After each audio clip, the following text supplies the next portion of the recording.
Excellent. Thank you so much, Jeremy. Just give it a couple of seconds. And hello, my name is Robert Baines. I am the President and CEO of the NATO Association of Canada. We're a charitable NGO dedicated to informing Canadians about the value of security and the importance of NATO.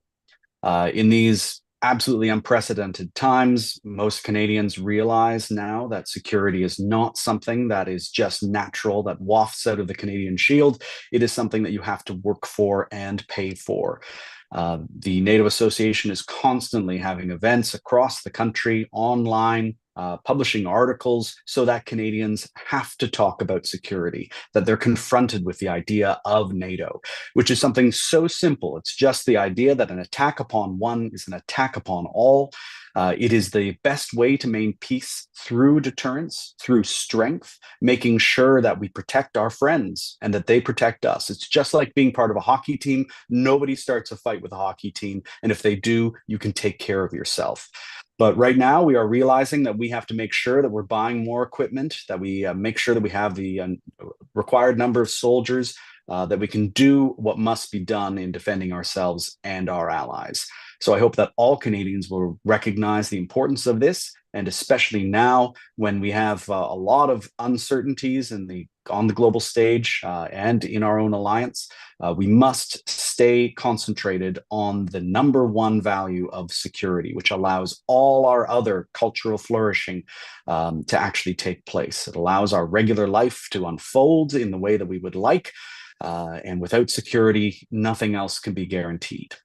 So the NATO Association is a constant community, always looking to make sure that Canadians are appreciating this. If you want to follow us on Facebook, LinkedIn, X, and of course YouTube right here, please do subscribe, follow us. We also have a membership for live events. So please take a look.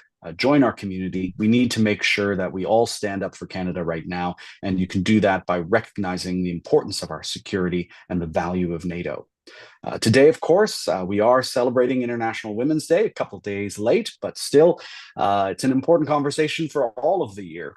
NATO, Canada, and the NATO Association of Canada have constantly pushed for the women, peace, and security agenda. It's absolutely essential that we acknowledge and we support these conversations throughout all organizations in Canada and internationally. And Canada's been such a champion, which is why I'm so thrilled that we're able to have this conversation today with two great champions of our women, peace, and security right here in Canada. With that, though, I would like to introduce our two moderators, Antalya and Muskan, both of whom are members of our team here at the NATO Association, and we couldn't do what we do without them. Muskan, Antalya, please take it away, and thank you so much. Thank you so much, Robert, for your kind introduction. Good afternoon, everyone, and welcome to our International Women's Day event. My name is Antalya Papatia, and I'm a research analyst with the NATO Association of Canada. I'd now like to pass it on to my wonderful colleague, Muskan. Thank you so much, Antalya. Good afternoon, everyone. My name is Muskan, and I'm the engagement coordinator of the NATO Association of Canada. Thank you all for joining us today. It is truly an honor to moderate and participate in this important discussion. As Robert mentioned, International Women's Day is a time to celebrate and recognize the incredible impact of women. It highlights the critical role they play in peace and security, a theme we look forward to exploring throughout the panel event. Taking place after International Women's Day, this event will serve as a moment to reflect, celebrate, and engage in meaningful discussions on the importance of women in peace and security. We are grateful to have two amazing panelists with us today. I will now let them do their own brief introduction. We're going to start with you, Elaine. Hi, everyone. My name is Captain Ellen Humenny. I am a serving member of the Canadian Armed Forces. I have served for the past 10 years in the artillery trade as an artillery officer. For the past 5 to 7 years, I have worked within the women, peace, and security sphere. I have deployed as a gender advisor, worked as a women, peace, and security advisor for NATO, as well as guest instructed on a number of iterations of the Nordic Center for Gender and Military Operations GenAd course. Thank you for your time and thank you for having me here today. And we'll now move on to our next panelist, Katryna. Good afternoon, everyone. My name is Katryna Johnston. I currently work at Global Affairs Canada, and my current role is as part of the G7 presidency for 2025 for Canada. But my previous roles have all been within the emergency response and emergency management space. I've spent about the last 20 or so years working in that space, from serving in the Royal Canadian Navy to different security roles and coordination spaces. So I'm really grateful to be here today and be able to speak about women, peace, and security with you all. Thank you so much for those great introductions and opening remarks. Without further ado, to begin our discussion, I'd like to ask, how have your personal and professional experiences shaped your understanding of peace and security and the role of gender in military operations and peacekeeping efforts? To begin us off, Katryna, I'd love to hear your perspective. Thank you so much. So from my perspective, when I came into work at Global Affairs Canada, as I only worked really in that emergency response space, I've had the opportunity to see operations through a different lens. I've had the privilege of working on several international consular emergencies, including the evacuations from Afghanistan, Lebanon, and the COVID repatriations. When you talk about peace and security, it's not just about stopping violence. It's about building stable, inclusive societies where everyone's human rights are respected and upheld. And I believe that can be linked to consular operations and crises and in general. These factors have had a significant impact on how I see the role of gender. Some of the lessons that have shaped my views are when it comes to looking at consular operations through a gendered lens, examining how gender influences the way consular services are provided and accessed, especially in times of crisis or conflict. Gender shapes the unique needs of different groups, including women, men, and non-binary individuals. So consular services have to be adapted to ensure they are inclusive, responsive, and equitable. Women, especially in conflict zones, may face cultural, social, physical barriers to accessing consular services. So it's a critical need for us to be able to support them. There can be restrictions around travel, having a lack of autonomy, or a fear of stigma or even violence. Women and girls in conflict areas or in vulnerable situations are at heightened risk of sexual and gender-based violence. So consulates can play a role in providing support, including referrals to local services, facilitating safe evacuation for those who need it. Refugees or displaced women often face specific challenges, such as separation from family, trafficking, exploitation, and consular operations have to be prepared to address these risks.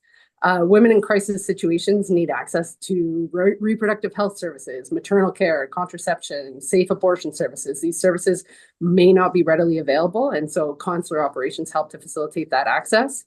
And in cases where families are separated due to conflicts or migration, the consular operations help to support efforts to reunite family members, considering specific challenges women and children face and the criticality around those efforts.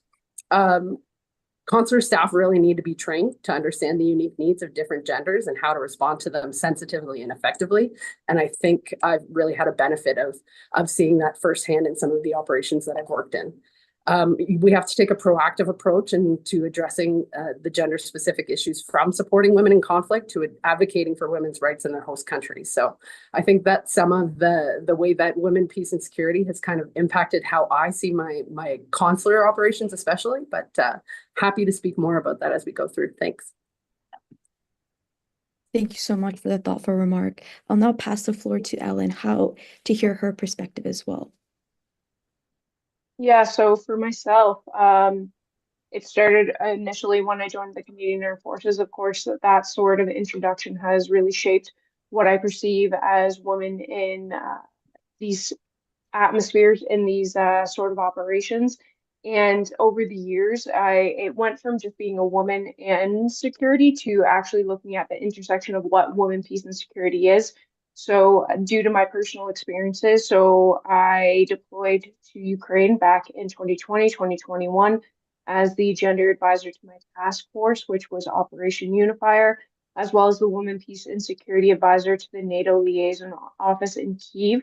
So I had a very internal focus to operationalizing gender within my task force and reviewing tasking orders and making sure that my task force commander was appraised of the situation from a gender perspective, while simultaneously having to feed into a national strategic and as well as regional structure. So revising national security legislation so that they could become more aligned with NATO needs, as well as feeding back to my NATO supervisors in Brussels and in in the IMS, so that they could be kept appraised of what changes were happening in Ukraine. From there, my understanding continued to develop, and I sought more opportunities. As I said, I guest instruct with the Nordic Center for Gender and Military Operations, which is known as NATO Center of Excellence for Teaching Gender and Military Operations, as well as the Canadian Armed Forces has a course known as Integrating Women and Gender Perspectives into the Armed Forces. So we host that course in a number of countries around the world. So I've helped facilitate that course, specifically most recently in Trinidad and Tobago, as well as revise its curriculum. So my understanding continues to develop, as well as most recently educationally. I just completed a master's that looked at a NATO policy evaluation analysis of WPS. So where all this understanding has developed, I think it's given me a very unique opportunity because I've come into my experience almost in a reverse order. So when I deployed as a gender advisor, I didn't have a lot of background, I didn't have a lot of knowledge. So I was learning as I went. And now I've developed that base of knowledge and I've come through a fruition of culmination in my master's degree. So I see where the gap of coverage is because I've operated at the tactical to the strategic level. So I see where policy has a hard time in implementation at the ground level, how we're changing policy to practice. And that's where I have the unique experience because I've seen exactly where that gap is for someone who's brand new on the ground trying to implement a WPS, what that means. So I look at this more so from an internal perspective on what we can do in the Canadian Armed Forces. While of course Katryna speaks more from a consular and more outside looking perspective. So it's a something that continues to develop, and it's a exciting sphere that I love to learn from in these opportunities. So it's a it's a unique way of approaching it, and I look forward to future opportunities with it. Thank you both so much for your thoughts on that question. Our next question for you is, why are women critical to security and peace building efforts, and how do their unique contributions shape long-term stability and conflict resolution? For this, I know, Elaine, how about you start us off with this? I know you've just spoken, but let's go with you first. That was all good. Happy to answer. So women are, of course, in their unique contribution significant to conflict resolution, but beyond that, in the Canadian Armed Forces approach, as well as the Government of Canada approach, is the need for intersectionality in any planned action, particularly in the context of the question related to the greater WPS agendas in the relief and recovery pillar. So when we ignore certain elements of society, such as 50% of the population, this enables a culture of societal reinforcing of negative norms, reinforcing a status quo that led to the conflict to begin with. So by incorporating a diversity of perspectives, specifically women, to the negotiating table, it enables a more sustainable peace to be built in a community that has already experienced conflict. So breaking it down further than just the binary of men and women, which are both very important to have at the table, you're looking at how different segments of the society can contribute to the conflict resolution process. So I always use in this case the pie example. So a male white person who has a very particular perspective and only looks at one significant part of the pie, while a white woman looks at it different. A white Muslim woman might look at it differently. A white Christian woman might look at it differently. So by adding all these different types of intersectional perspectives, you can get a larger piece of the pie, a larger understanding that enables a more holistic approach to conflict resolution. So women, not just women, breaking down women not as a homogenous category, but as a heterogeneous category, it enables an understanding of conflict that might have been ignored previously.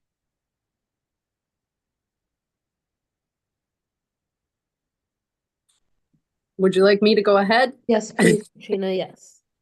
I completely agree with you, Ellen. I think that there's so many intersectionalities to it, and you know, women aren't just victims of conflict; they're the key players in who and how to make peace happen as well.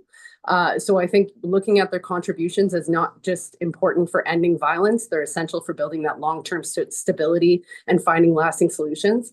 I don't think we can come in and make determinations. You know, bringing women into the fold from those specific places is a critical piece. They bring in the different perspectives and experiences. Women's perspectives are very different from men. So especially in a conflict zone, they're more likely to face things like displacement, sexual violence, breakdown of families, understanding of security and peace looks very unique from their perspective. And I think it's critical to bring in their voices and get the valuable insights for things such as peace talks, understanding what humanitarian needs are needed, rebuilding families and reconnecting communities. I think that when you promote inclusive governance linked with women, that's where they become part of the decision making. And whether it's in peace talks, rebuilding after conflict, or in politics, it's really critical that we bring in their voices. When women are involved in peace negotiations, the agreements tend to stick longer and be more successful. So I think it's a critical piece as well. Because women tend to focus more on things like education, healthcare, economic stability, social justice. Those really bring voices to the table that are critical for you to look at stabilizing peace. And they do have a critical space to occupy within building social cohesion as well within their communities. After conflict, women tend to be the ones that are holding the communities together. So bringing in their voices and bringing in an understanding of what they need and what efforts they can bring in, especially at that local level, are really vital for the reconciliation and rebuilding of society. So I think it's women's voices at the table of all dynamics, so all intersectionalities, all spaces of being are a critical piece that without you won't be able to get the proper results when it comes to a peace perspective. So that's it for me. Thank you both for those important and critical points of intersectionality being incorporated into security and peace building efforts. Building on the importance of women's critical role to security and peace building efforts, the Women, Peace and Security Agenda, briefly mentioned by Elaine, is a cornerstone of the Transatlantic Alliance, built on 4 key pillars: participation, prevention, protection, and relief and recovery. How do these pillars collectively shape the security landscape in conflict-affected regions, while also influencing political and economic stability? Katryna, I would love for you to start us off, then followed by Elaine. So I think the Women, Peace and Security Agenda is a very important one. It really focuses on making sure that women are part of that peace and security effort, recognizing how conflict affects societies in many ways and aiming to address that in a holistic way. So I think looking at the 4 pillars with participation, it really is all about getting women involved in peace talks, decision-making, governance at every level. When women take part, peace deals, as I said, are more inclusive. So I think they have a better chance of lasting from that perspective. They can tackle deeper causes of conflict and help get a far more vast understanding of what really is happening below the surface, creating a fairer, more stable system. From the prevention side, the agenda will help to focus on stopping violence before it starts, especially that gender-based violence, because that gender-based violence, if it is allowed to continue, can exacerbate already brewing conflicts. So being able to prevent those in advance and spotting the early signs of trouble will really promote a peaceful solution and build some community resilience. Protection, this really focuses on keeping women and girls safe from violence, especially sexual violence during and after conflicts. So when women are protected, they're more likely to engage in rebuilding. And I think this is really essential for long-term peace and stability. Lastly, for relief and recovery, after conflict, it's really crucial that recovery efforts address the needs of women and girls. While they're so heavily implicated in the rebuilding of the community, recovery is more sustainable, helping restore communities and economies. Excellent. Yeah, I just build onto what Katryna just said. So really good overview of the four pillars. So what I'll do then is kind of approach this from when I finished my master's degree and my master's thesis, some of the observations that I made within that. So how the WPS agenda influences conflict areas, I really saw from a twofold approach. The first is the WPS agenda creates a cohesive framework in which goals and objectives can be broken down and applied to the necessary agencies, the necessary people, the necessary CSOs, NGOs, and funding needed to implement the change. So how the WPS agenda can be applied at the local level. And then the other side of that, the WPS agenda, which tends to be criticized. So I don't want to shy away from that as well, so that we're cognizant that it's not all necessarily perceived as beneficial, that there is some nuances we need to consider, is that a lot of literature, a lot of critics see that the WPS agenda might be an extension of Western imperialism as well. So making sure not to approach it from that neo-colonial perspective and to really emphasize that localization and to really make sure you're questioning what you're doing from that four pillars approach. So within the four pillars as well that we've just discussed, there is a hyper focus on the participation in the protection pillar, often because they are easier to identify. Participation talks about the numbers of women. Protection is following. It's a reactive measure, so very easy to identify in relation to gender-based violence. It's much more difficult to conceptualize prevention mechanisms because you're looking at societal issues, like some deep seated issues within in culture. So these early warning indicators are crucial because there's a continuum of violence that gender-based violence occurs on. So there is a connection between prevention and protection that needs to be addressed, as well as relief and recovery is often ignored, especially in funding projects, because it's very hard to conceptualize what does that period of time look like? Is it 6 months in the future? Is it a year in the future? Is it 5 years? Is it 10 years? So that sustainability following conflict, it is absolutely crucial to the WPS agenda, but there's a lack of understanding with that. So what needs to happen is that we need to stop siloing these four pillars. We need to stop seeing them as four separate things. We need to look at the interconnectedness of these four pillars, as well as an emphasis on localization. So local efforts need to be the ones leading any change with the WPS pillars in these regions. It needs to stop being an outside-in approach. Outside can support, but the ones who need to take ownership are at the local level. And that is the only way, because they understand what is happening on the ground level better than any outside organization. So thank you for that question. And Katryna, great sum up of the four pillars as well. Yes. Ellen, I really love the way you look at that, and the fact that the local voices are so critical. I think, you know, if people walk in and make determinations for a community, it will never last. And so focusing heavily on the local voices and getting all of the varied local voices together is how you're really going to build out that recovery effort. Of course, and I was just about to say, following on that, locality is so important in this, and also the cohesion of the four different pillars. And keeping in line a little bit with that, gender equality is a central focus for NATO, as well as other key international organizations like the United Nations, the EU, and the Organization for Security and Cooperation.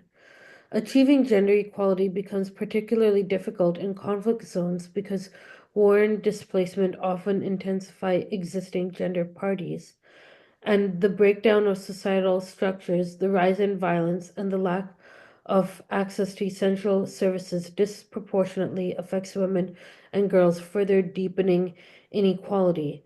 Um, we're going to start with you, Elaine. Why do you think this happens, and how can we work together to promote gender equality, especially to those in conflict-related areas? And then when you're done, Katryna, if you can give your thoughts.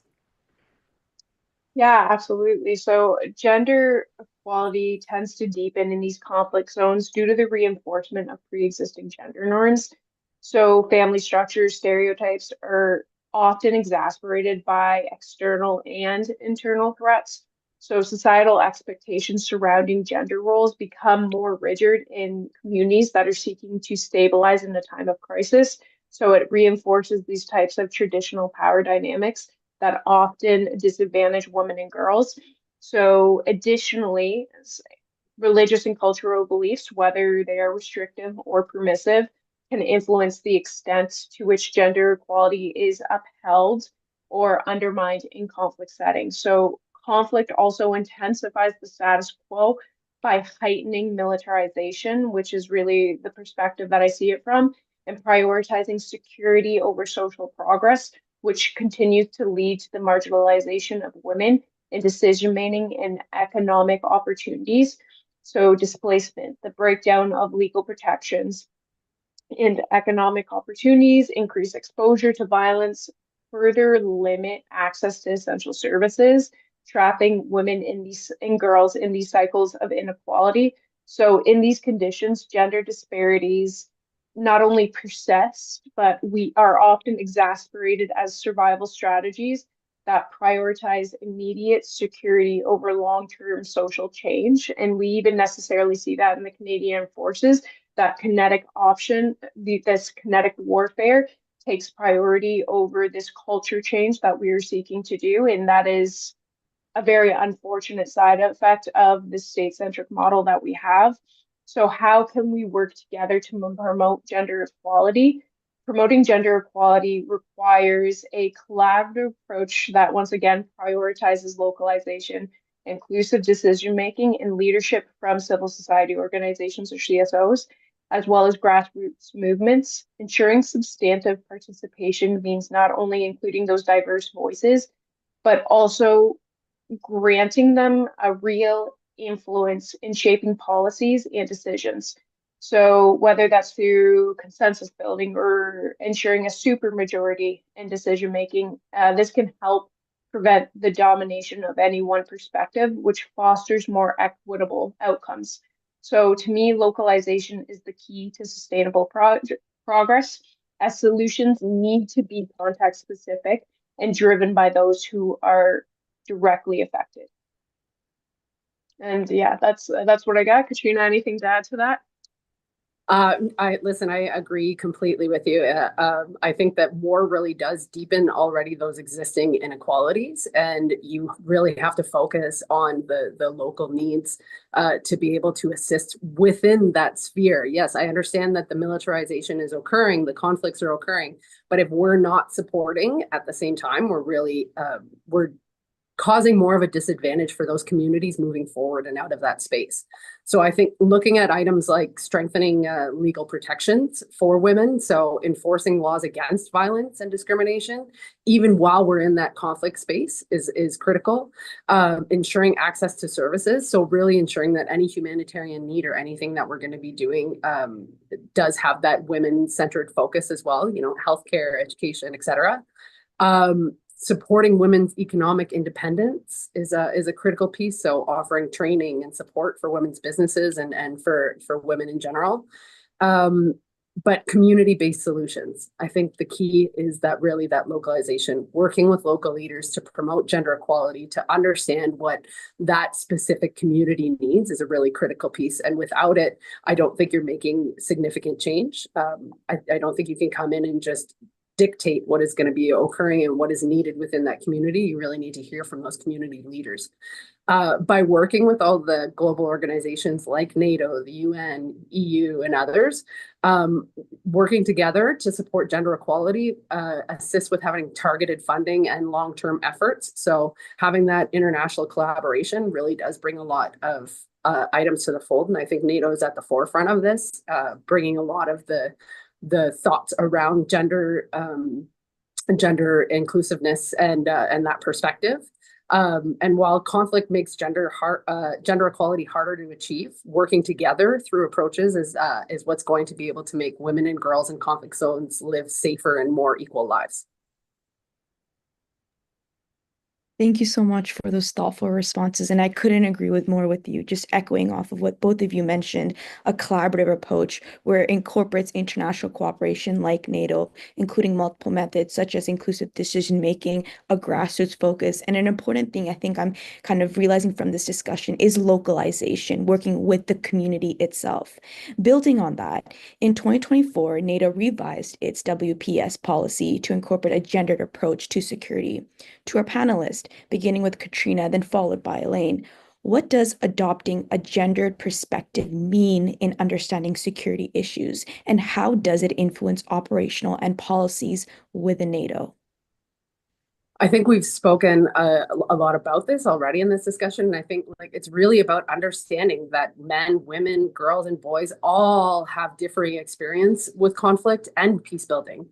So due to their societal roles, the power dynamics, culture, with NATO's policies and operations becoming more inclusive, equitable, and focused on human security for everyone, I think that's a very important thing. Having that gendered perspective really means that you recognize that those issues affect everyone differently. So I think really understanding what gender's role in conflict is a critical piece. Understanding what the specific needs around it are, and ensuring that we broaden security to include not just that the traditional view of security, adding human security to the mix. So making sure that we understand the economic, health, social, and political factors in security. So it's not just about that military perspective. What else makes a community secure? So I think that this helps to ensure that NATO focuses on civilians' overall well-being, not just the combatants. Yeah, that is a really good way of putting it. Like, what is the role of gender in conflict, and moving beyond that approach of just a state security focus to human security, which is one of the reasons behind the feminist foreign policy, is because we want to take that human-centric approach, which we can see in the Canadian National Action Plan, our third variation, which moves away from the four pillars approach to really holistically look at the effect of conflict on men, women, boys, and girls. So to adopt a gender perspective, to me, is to implement a gender analysis, which at its core is to examine any planned action, any planned policy, any movement, and look at what the considerations and effects would be on men, women, boys, and girls, whether separately or collectively, in the planning, the execution, and the aftermath of any sort of policy. So it's a continuous process, a gender perspective. It is not only, you think of it once, you get your check in the box, you constantly have to condition yourself to be thinking, what is the consequence of this? And what is the consequence of this on a different person? Even myself versus Katryna, my military perspective, my experience in the Army is vastly different than the Navy, for example. So it is a much different situation. So taking that step back and to really think of what these effects are going to be on humans rather than as a state in its entirety. So the lack of a gender perspective has the potential to really undermine and reinforce harmful and discriminatory practices, and pushes any sort of differences or any sort of non-traditional to the periphery, so it doesn't enable a diversity of interest in decision making. So within the context of this question, what does adopting a gender perspective, and how does it influence operational policy decisions?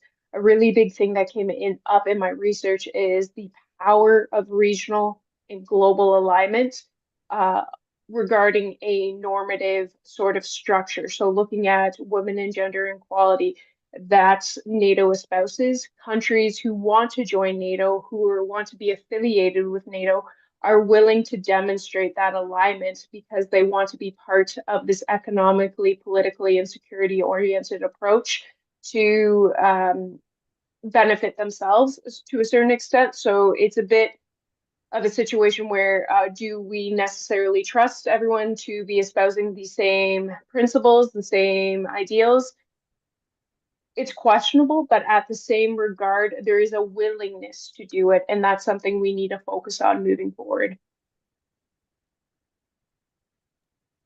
Thank you both so much for that. I really do agree that we need to look at the importance of incorporating a gender perspective as a continuous process. And we also need to look at the non-traditional views of conflict, as you were saying, Katrina. Keeping kind of in line with this, gender responsive leadership and accountability is one of NATO's four strategic objectives under the Women, Peace, and Security policy. How is NATO fostering women's leadership within its own ranks and in partner countries? Elaine, we'll start with you, and then Katrina follow up. Excellent. Yeah, so I approach this question very in specific actions that NATO takes. So, like, for example, I know that the Nordic Center for Gender and Military Operations has a commanding officers seminar on how to increase key leaders' knowledge on how to integrate gender perspectives into military operations. So that's a very concrete example of NATO seeking it at the leadership at the higher ranking level, as well as there have been efforts to recruit and hire more women into leadership positions. They have talked about in their objectives, NATO objectives, in their action plan to implement gender audits and other reporting mechanisms to sort of see the breakdown of where gender percentages are coming from, as well as there's the Defense Education Enhancement Program, also known as DEEP. This was something that I experienced out in Ukraine as well. So this is a program that works bilaterally with partner countries to help identify the needs and gaps of education.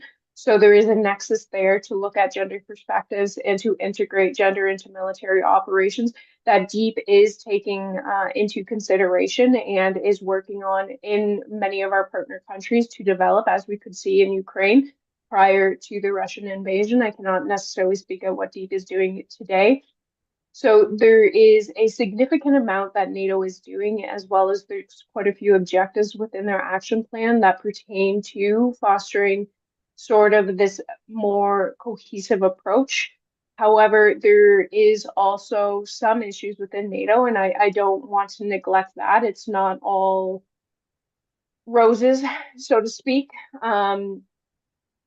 There's a lack of an enforcement mechanism within NATO. It's very difficult in this organization. They don't have any control over what their countries, the member states are doing. So if a member state chooses not to have women representatives, then that is the case. It doesn't necessarily need to. There's a lack of understanding of what women, peace, and security means. There's a very specific thread that occurs in NATO in the idea that women, peace, and security is only pertinent to women and only women issues. So challenging those perspectives is really significant at the leadership level because you need leadership buy-in to implement any sort of WPS or gender advising efficacy, as well as these courses. So the commanding officer seminar, the Nordic Center's Gen Ed courses all have limited spots on them, and the waiting list for these courses are sometimes dozens and dozens of people long, because a lot, which is great because you can see that countries are interested in putting people on it, but the capacity of the Nordic Center is very limited because there's also limited personnel at the Nordic Center and they're understaffed right now. So to be able to facilitate this sort of fostering and development in the education and the leaders, there needs to be the personnel, the funding, and the effort there, which sometimes can be lacking. As we said, when the focus tends to be more on kinetic war, some of these priorities get to be sidelined. So working towards emphasizing and not treating kinetic war in culture change and women, peace, and security efforts as mutually exclusive would behoove the NATO structure in those member states in the future. I totally agree with you, Ellen. I feel like I could have, if there was a hand clapping, most of what you said, I would have been doing so. So I think NATO has done a lot. I think they really are looking at it, which is a critical piece. But of course, there's so much more to do. Offering training programs, but training programs that are overfilled means that there still needs to be a space. They need to expand them, whether that means looking at different training operations, different training programs to be able to expand that. I think it's necessary. Some of the things that I think they are doing well is with regards to leadership positions, really trying to focus on that and setting targets. And a new critical piece is the fact that they are doing some mechanisms for tracking and reporting. To me, that's having something measurable versus just a checkbox saying that you're doing something, but understanding from a measurable perspective how many of your gender commitments are actually being met is a critical piece. And I know that they are starting to work that through. And setting up those mechanisms for tracking reporting, so where they will have to take more ownership for where they are moving strides and where it's not actually at the space that they'd like to be in. And I think that hopefully through those tracking mechanisms, they'll be able to make more positive changes, maybe build out some of those training programs. And the fact that they're bringing in the gendered perspectives on their operations, including the mission planning and the executions in advance now, is a really great move forward. I know that they encourage partner countries to, especially those that are in conflict, to include women in decision making. But I agree with what Ellen was indicating. Encouraging versus mandating is a whole different space. So we can encourage that, but there's no real mechanism to enforce it and push that forward.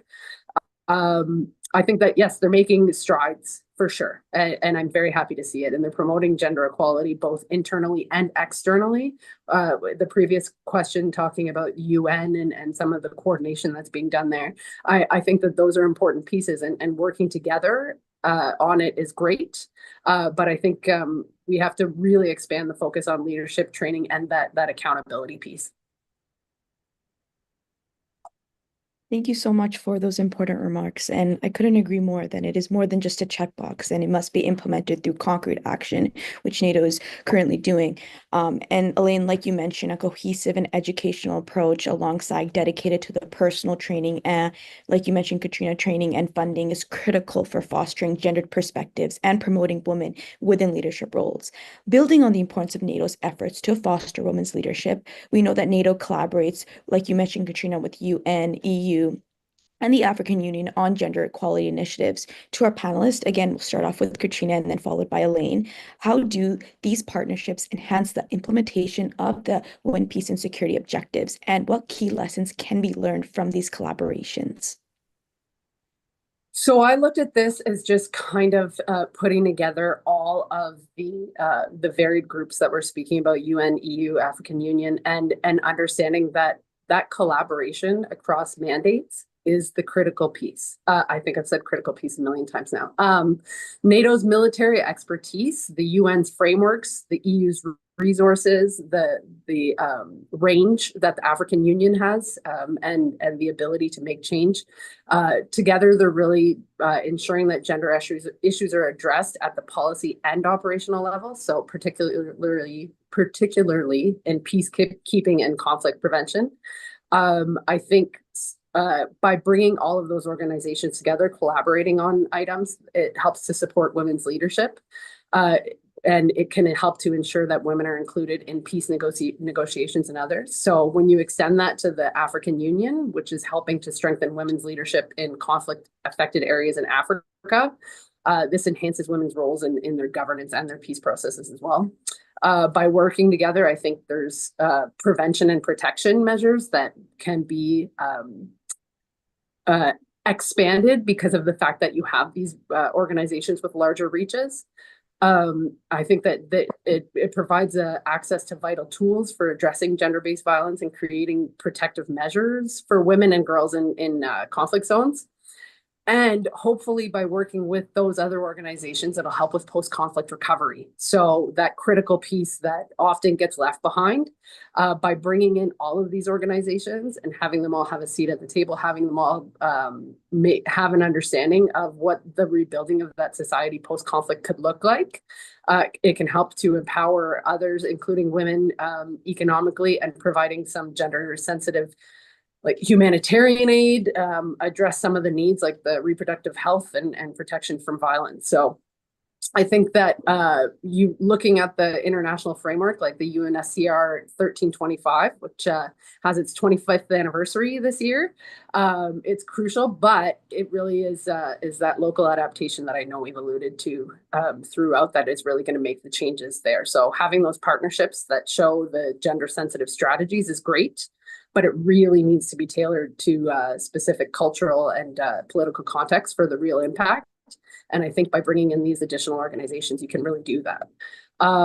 Accountability is key. So making sure that they're monitoring and accounting for all of the work that's being done through both NATO and the partner organizations will help to ensure that gender equality initiatives get regularly assessed and that they're clearly accountable. So what else? Building local ownership. I think having local ownership for what you're investing in with local women's organizations and leaders is very important. So having these partnerships highlights the importance of building that sustainable, locally driven gender equality effort. So by bringing in those organizations, we're in a space where we can have more cohesive response and collaboration within it. Yeah, Katryna hit on everything that I intended to speak on, but I can add a couple cents perhaps from a more theoretical perspective as Katryna really went into the practical and of course emphasizing localization, which was going to be the key lesson that I drove home as well. But partnerships between NATO, the UN, EU, OSCE, the African Union, they enhance the implementation of the WPS agenda by fostering normative alignment.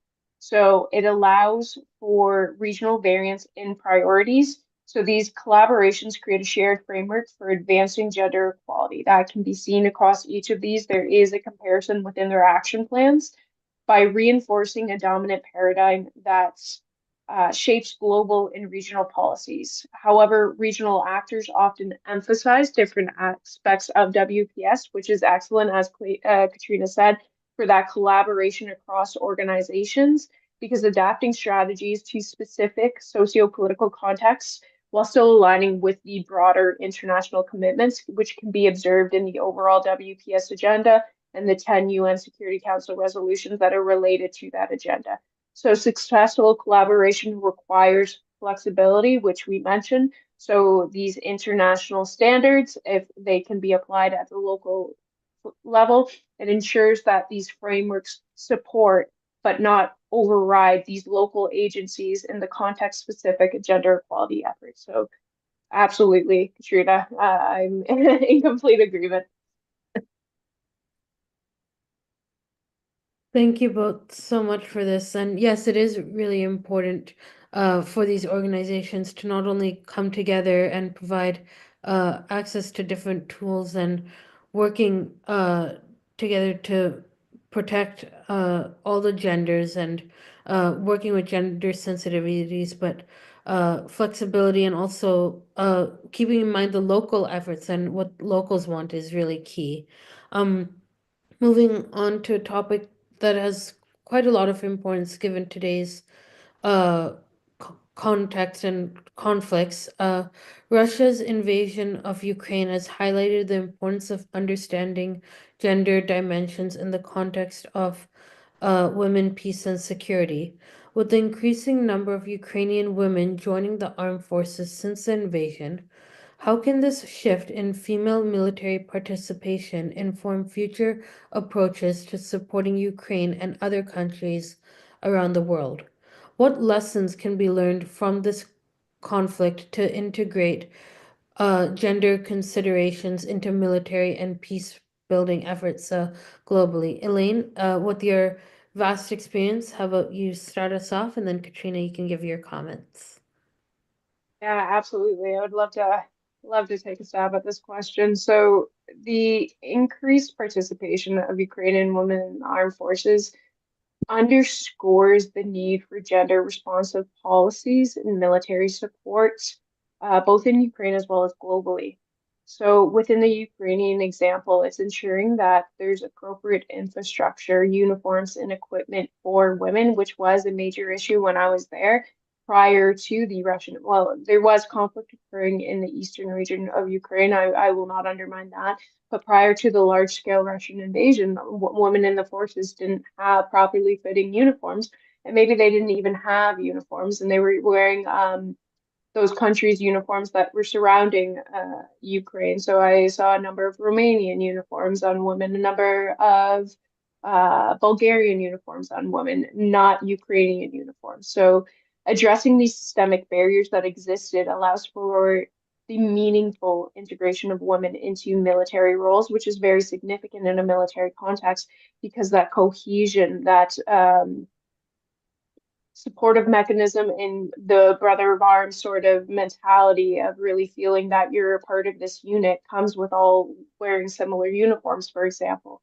So recognizing and valuing women's contributions, whether it is as combatants, whether it's at medics or volunteers, helps to shift this outdated perception of military service and helps highlight the diverse ways women engage in defense efforts. This can be seen in groups such as the Witches of Bucha. I don't know if anyone's aware of that. So it's a group of a woman-only air defense unit in Bucha that they're known as the Witches of Bucha, and they're responsible for taking down Russian drones, and they're very proud of it. There's a YouTube video on it. I highly encourage everyone to look at. There was also a civil society organization known as the Visible Battalion that was prevalent during my time there, and it was a group of women that fought to recognize the roles that women had in combat because these women were going to the Eastern Front. And on paper, they were working in more secretarial roles. They were working in more medical roles, like behind the front lines. But they were actually being paratroopers, assault troopers, infanteers, so that when they returned from conflict, they weren't recognized for their fighting roles. So they didn't receive any sort of combat service benefits. So they weren't recognized for these roles. They didn't get any medical support upon their return, any social support on their return. So they weren't being recognized. So due to the Invisible Battalion, 63 positions opened up to women that had been previously closed. So the importance of recognizing women's contributions is a very significant aspect in Ukraine. And I think the conflict there has really capitalized on showing what women are capable of as volunteers and what they've done both at the fighting level as what is they're doing at the grassroots level. So the key lessons from this conflict include the importance of sex and age segregated data to help inform policy decisions and the need for post-conflict integration programs. So the prioritization of veteran support that accounts for these gender-specific challenges by applying these insights. Future military and peace building efforts can be more inclusive, ensuring that women's roles in security are not only acknowledged, but actively supported in both conflict as well as the post-conflict recovery, which is another crucial aspect following the conflict, which can be seen in the relief and recovery pillar. So the war in Ukraine highlights the need to consider not only Ukrainian women in the armed forces, but also the experience of women and individuals with diverse intersectional identities and refugee receiving countries. This was a very significant aspect regarding the displacement crisis and the need for gender inclusive security reform because of these refugees going to surrounding countries that perhaps didn't have as open sort of policies regarding women and diverse intersectional identities. I use Poland as the example because, as we may know, Poland has one of the most strict abortion policies in the EU, and a number of women were coming into the country from Ukraine who had been raped and suffered gender-based violence and were pregnant as a result of it, and were unable to seek any sort of medical support from that, any sort of abortion. So having those recognitions of it can't just be in the country itself, but recognizing the effects on the greater region is a very significant aspect of what was happening in the Ukraine, as well as the efforts of women in the resistance and resilience both within formal defense structures and grassroots initiatives, they need to be recognized and supported. They are actors. They aren't just passive people that are there. And this has been shown in Ukraine to a wide extent. Just because conscription was happening to men didn't mean that wide swaths of women weren't volunteering for the conflict as well. So by integrating these sort of lessons and understanding the variety of roles that people can play, it allows for international support for Ukraine and other conflict affected nations to be more inclusive and effective. I'm not going to take too much away from that. That was, you have far more experience in that area. And I very much agree with what you were saying. I think like it's not only fair, but it's strategic to include women. When you spoke about the Invisible Battalion, I think they couldn't have had a better name for that unit. And the critical need is to create that visibility for women, because I think having women serving within the military also creates that visibility of women throughout the country as well, and really gives that perspective that there are differing things happening within that conflict that affect women differently. So having them serving, having them expanding their roles within that space really does increase that visibility. So I think it's a critical piece, and I'm hoping that it's a lesson learned, that bringing in women and having them serve and assist within that conflict space is actually a benefit to the entirety of the country that's at war. So that's it for me. Awesome. Well, thank you so much. And I think I couldn't further stress the importance of recognizing women's contributions to both at the national and, like Elaine, you mentioned, regional levels as well, and reinforcing the importance and the impact they have, and the resistance as well, and the impactful contributions they make, not just today, but every single day. Thank you, Elaine and Katryna, for sharing your valuable knowledge and expertise. With that being said, we will now be moving on to the YouTube audience to see if there's any questions from our live audience. And if you are watching, please feel free to share your questions in the chat, and we'll do our best to address as many as we can in the time left. With that being said, I do see one question over here, which asks, hello, panelists, please share your thoughts on how you see the process of truth and reconciliation after possible end of war in Ukraine, after the possible end of war in Ukraine, and after justice on Russia's aggression will be done properly. Let me know if you would like me to repeat that question again.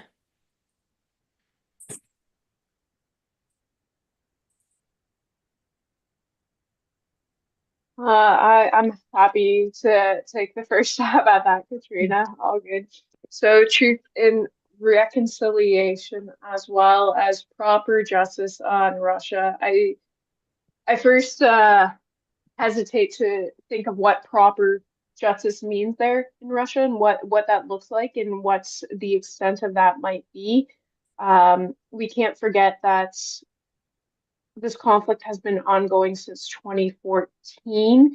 So the perception of that, like the Donbass region, Luhansk and Crimea, what does that mean for those areas that have been under Russian control since 2014? Truth and reconciliation will not be an easy thing to come to Ukraine. I think there is a certain willingness with their political leaders right now, as well as with their military, as this continues to drag on and this continues to really affect the livelihoods there. I believe that it needs to be coming from the inside. So the current scope of what is, and I'm not going to touch upon it too significantly, but it cannot be an outside in enforced sort of peace. I think that's going to just behoove future opportunities for conflict. I think we can see that in a number of areas where it's a foreign power trying to implement a peace where there isn't necessarily an appetite quite for it yet. Do I believe that the political leaders of both Ukraine and Russia could sit down and have this sort of peace? I think it is possible. I think there needs to be concessions on both sides. And unfortunately, that might not appease everyone who is taking part of these sort of talks. However, realizing that compromise is going to be the best for the people. So instead of looking at that state-centric model of peace and security, looking at the human-centric model. What is the best for your people, and how can that be enacted so that the population versus your borders are the ones that are being addressed? And I think we haven't, and when I say we, I think a lot of the political powers that are involved right now haven't sort of adopted that framework of mind. So I believe a movement towards that, as emphasized by NATO in their human-centric models, could help to bring that peace and reconciliation that we are seeking in Ukraine. What justice looks like, I think that means a very different thing to a whole slew of different organizations, a whole slew of different people, myself, Katryna. I think that the perception of justice, there might need to be a certain degree of concession in order to guarantee peace. Not, and this is just me personally speaking, I would also like to emphasize this is not the view of the Canadian Armed Forces. I am speaking on a personal level from my experience there and from what I have seen in different conflicts and within the women, peace, and security sphere. But to bring peace to the table, as we've discussed, you need to have the diversity of interests there. So that includes having the women in the conflict areas, the women in refugee, perhaps dominant areas as well, coming to the table and to be able to have those discussions. It was a bit of a non-answer, I suppose, but it needs to be driven. I think my biggest takeaway is it needs to be driven by human-centric models of security. That's exactly what I was going to say. I don't think you can really define. I certainly am not the person to define what proper justice would look like and what reconciliation would be. I think having an understanding of the truth will be helpful. But I think that it really is. It needs a human-centric approach. It needs both of these countries to be able to have buy-in with whatever determinations they make, whatever concessions are necessary, that they all agree to. But I don't think that anybody else should be coming in and making those determinations for them. I think that conversation really has to happen within an internal perspective, because that's how you truly buy into it. I don't think that it can be dictated outwards, but to determine proper justice, that's what it's a good spot for a non-answer, I think. Yes, thank you both for this.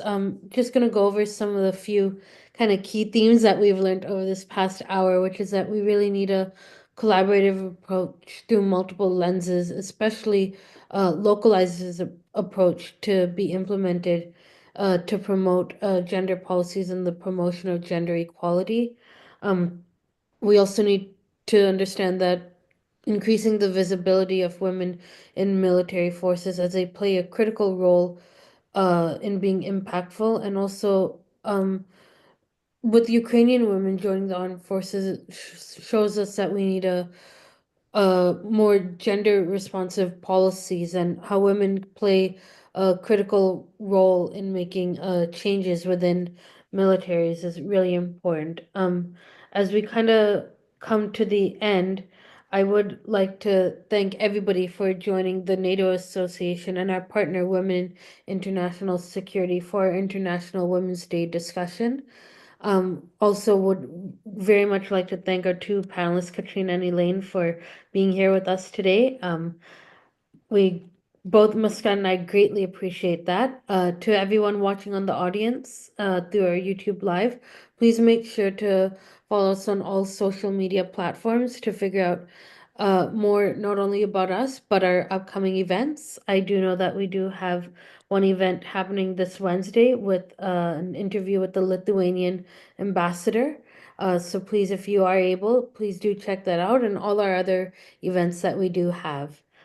Once again, thank you everyone for joining us and looking forward to seeing you all very soon. Thank you. Thank you so much for the opportunity. Thank you. Okay, everyone, the live stream is done. Great job. Woo! Woo, thank you.